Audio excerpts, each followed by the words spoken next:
I'm videoing now.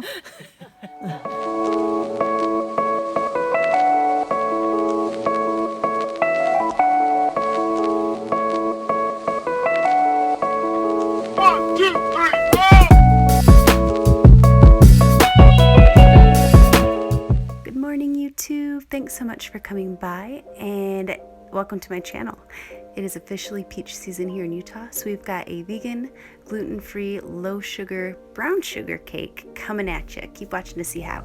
Alrighty guys, straight to vegan tip number 1. For a very fluffy and aerated cake, we're going to add apple cider vinegar to some non-dairy milk, and it is going to react and make almost like a buttermilk, and that's going to help fluff up our cake. So we're putting that to the side, and now I'm sifting our dry ingredients. I've got some gluten-free flour, salt, baking soda, baking powder, and then we're going to put our wet ingredients together. I've got a bit of coconut oil, some almost melted non-dairy butter, vanilla, and then some coconut sugar. It's coconut brown sugar, and why I really love this stuff is it's low glycemic, so it doesn't spike your blood sugar levels the way that a regular sugar or a regular brown sugar would, and it's not quite as sweet, so it's going to not make too crazy sweet of a cake. Little taste testing there. I'm just mixing in the ingredients with a spatula until they're barely combined. We don't want to overmix it. And then I'm going to use some coconut oil and gluten-free, yoy, that was hard, gluten-free flour to grease these 6-inch cake pans. Vegan tip number 2, I find it's easier to bake smaller sized vegan goodies. They tend to not cook all the way through as easily with giant, large batched things. So cupcakes or small cake pans in lots of layers tend to work better for me. Little side note while we're greasing our pans here, this cake recipe is incredibly versatile. You can use just about any fruit you'd like. I tend to go with what's in season. Obviously peaches are in season right now, so that's what I'm using, but feel free to use whatever you'd like. The base cake recipe goes with just about any flavor.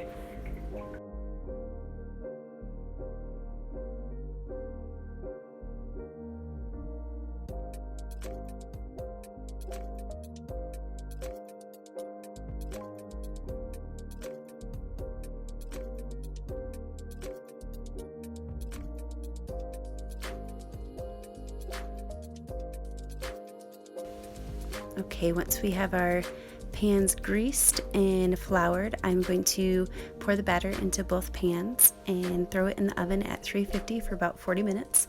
A gluten-free tip for baking: if you just barely slightly undercook your cake, it makes the texture a lot better once it cools down. So I'll show you what that looks like in a moment. While these are in a 350-degree oven, I am going to grill our fresh peaches. So I've just sliced these up. I've got our little grill pan here. Pretty hot, I'd say about medium to medium high heat, just so we get some really beautiful scoring on there. No need for oil, no need for sugar. The sugar is actually going to caramelize from the peach and make these even sweeter than they already are. So yummy.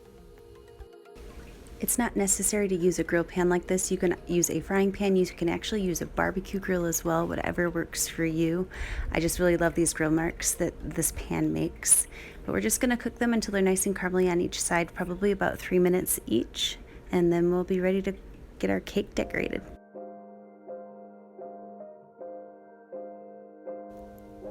And on to our third and final component, we've got a cream cheese frosting here. I'm just using some non-dairy cream cheese, some non-dairy butter that's been sitting out at room temperature. It's hot out, can you tell? And I am sifting in some powdered sugar here. Again, I'm trying to use very little sugar. I am using sugar, but trying to keep it on the light side. The peaches really up the sweet factor, so there's no need to have excessive amounts of sugar here. So I'm just whipping it all together. I will obviously list all the ingredients and what I'm using below, but it just makes this really beautiful, fluffy and soft frosting. And that's what she looks like.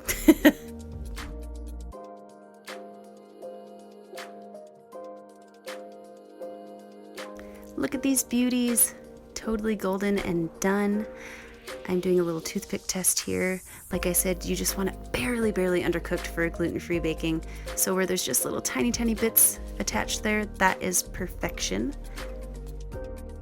I am now going to do some assembling. I'm just going to cut up this top layer to even it out. This is not necessary, but if you just want it to be perfectly even, this is helpful. And then you'll put the filling in, cut off the top part, sandwich it together, and you'll have a perfectly straight cake. Little pro hack here. This cake it's still a little warm. I recommend cooling it longer than I did this, but I think I've said this before, patience is definitely not one of my virtues. And then I'm just going to add my peaches and frosting and sandwich the top half of our cake on top. I actually decided to frost this up the canyon, so another little hack, you can saran wrap this up. It'll stay in the fridge for up to a week. You can even freeze it and then defrost it and frost it when you're ready to serve it. I did just a very, very light coat on this because I wanted you to see the cake underneath because it's so beautiful, and then it also helps calorie wise as well. Look at how beautiful that is with those peaches. It's so yummy. I hope you try this recipe. I hope you love it. Thank you so much for watching. Cheers.